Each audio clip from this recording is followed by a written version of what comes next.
오늘은 현대사 첫 번째 시간입니다. 광복 이후에 우리나라의 모습은 어떻게 흘러갈지 한번 공부해 보도록 할게요.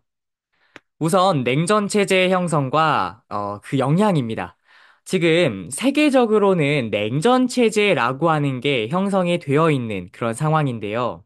냉전이라는 말 자체가 여러분들 되게 차가울 것 같은 그런 분위기죠.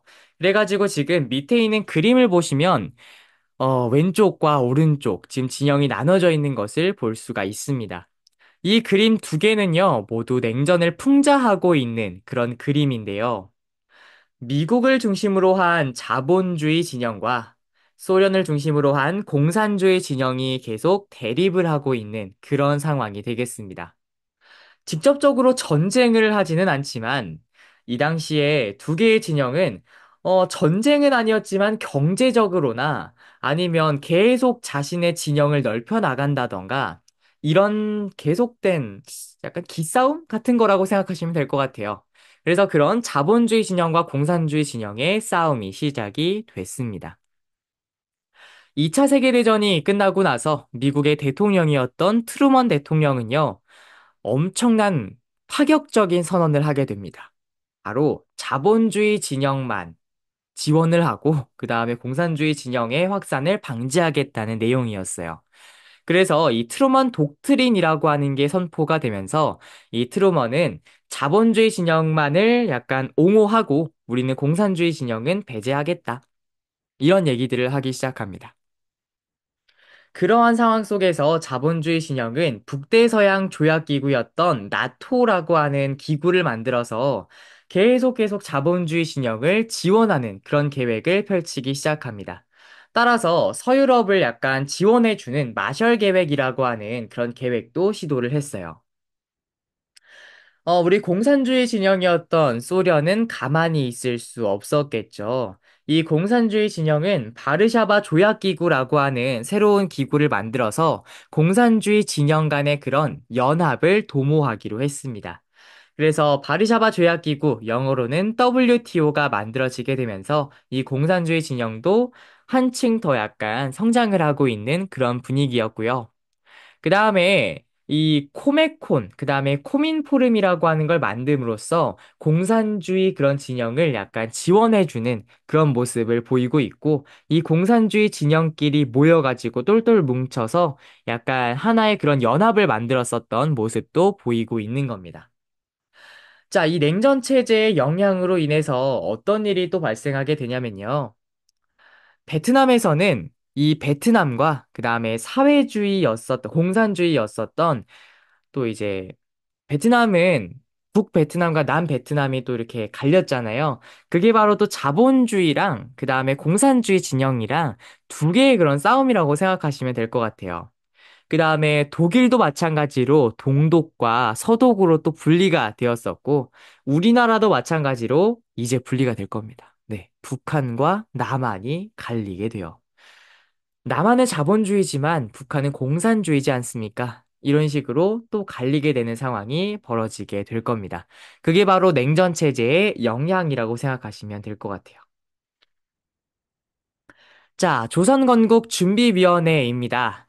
우리 저번 강의에서 공부를 했었는데, 조선건국동맹이라고 하는 게 여운형을 중심으로 만들어졌습니다. 그런데 이제는 우리나라가 광복이 되었으니 조금 더 정교해지고 조금 더 체계적인 모습의 위원회가 등장하게 된 거예요. 그게 바로 조선건국준비위원회가 되겠습니다. 이하 건준이라고 선생님은 좀 편하게 얘기를 하도록 할게요. 이 왼쪽에 계신 인물은 여운형이라고 하는 분의 그런 그림이 되겠는데요. 굉장히 많은 사람들의 신망을 받았던 사람이 바로 이 여운형이라고 하는 사람이었어요. 굉장히 민족의 지도자로서도 되게 잘했던 사람이었습니다. 그런데 이 여운형이라고 하는 사람을 조선 총독부가 불러요. 그래가지고 몰래 불러가지고 이제 우리나라, 일본이 철거를 할 거다. 이제 철수를 할 거다.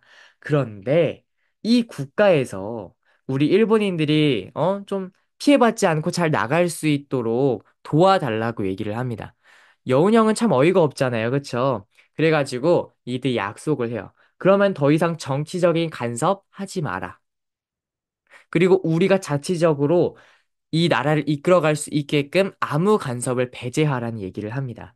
그래서 그러한 약속을 하고 나서 결국에는 이 조선건국준비위원회가 만들어지고 결국에는 모든 일본인들이 다 철수를 하게 되었습니다.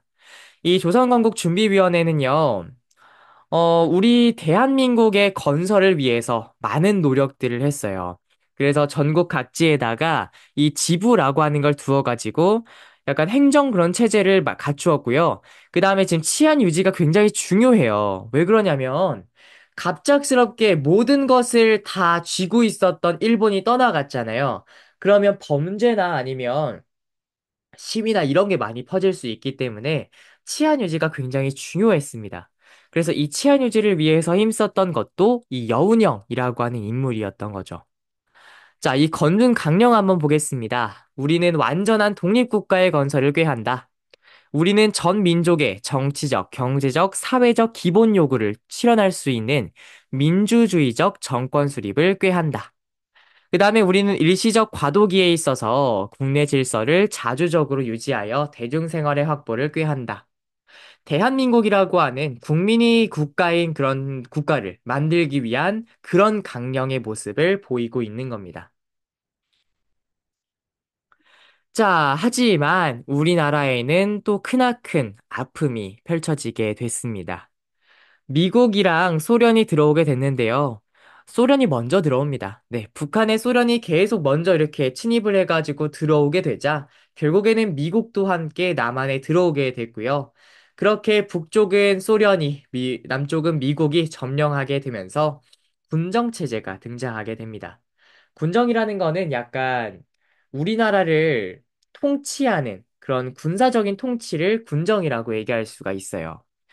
그런데 미군정은 어떤 통치를 하게 되냐면 이게 참 아이러니한 거예요. 조선 총독부 체제를 유지합니다. 조선 총독부에는 지금 어떤 사람들이 근무하고 있어요? 맞아요. 친일파입니다, 친일파들. 그 친일파들을 지금 처단하고 지금 감옥에 가두고 재산 몰수해야 되는데 지금 그런 걸 하기는커녕 걔네를 계속 등용하고 있는 상황입니다. 그래서 현재 조선 총독부 체제를 유지하고 있는 그런 상황이고요. 소군정 같은 경우에는 직접적으로 모든 것을 통치하지 않습니다. 각 지역에 인민위원회라고 하는 행정을 약간 담당하는 위원회가 만들어지는데 거기에다가 모든 행정권을 이양해요. 그래서 소련이 모든 것을 통치하는 것이 아니라 이 인민위원회에다가 통치를 이양하는 간접적인 통치를 취하고 있는 게 소군정이 되겠습니다. 그래서 우리는 38선을 기준으로 미군정과 소군정의 그런 군정체제가 등장했다는 거 기억하시면 되겠습니다. 자, 우리나라는 이제 어떻게 흘러갈까요? 우리나라가 어떻게 흘러가는지는 미국, 소련, 영국 이 세 개가 결정을 하는 그런 모스크바 3국 외상회의에서 결정이 됩니다. 미국과 소련, 영국이 함께 모여가지고 우리나라를 어떻게 통치할 것인가에 대한 회의를 하게 됐어요. 그런데요, 이 회의에서 결정된 사항은 이렇습니다. 지금 자립할 힘이 없으니 이 대한민국을 5년 동안, 최대 5년 동안 우리가 통치하자. 라는 신탁 통치를 결정하게 됩니다. 되게 아이러니한 상황이 펼쳐지는 겁니다. 우리는 지금까지 일본의 그런 지배에 벗어나기 위해서 고군분투했는데요. 지금 또 누가 들어와가지고 우리를 간섭하는 거니까요. 그래서, 나는 이 신탁 통치를 절대로 반대한다. 라고 하는 우익 세력과 처음엔 반대했지만 나중에 입장을 바꾼 좌익 세력으로 두 개의 세력이 분화되게 됩니다. 자, 그래서 지금 이렇게 좌익 세력과 우익 세력의 그런 세력이 분화되고 서로 이제 싸우게 되는 그런 대립이 시작되는 그런 역사가 시작이 된 겁니다. 그래서 1945년 8월 결국에는 일본이 패망을 하고 광복을 하게 되었는데요. 그로 인해서 결국에는 갑작스러운 광복이었기 때문에 9월에 미군이 도착을 했고 결국에는 12월에 우리나라의 운명을 결정하는 모스크바 3국 외상회의가 새롭게 시작이 되었다는 거 기억하시면 좋겠습니다.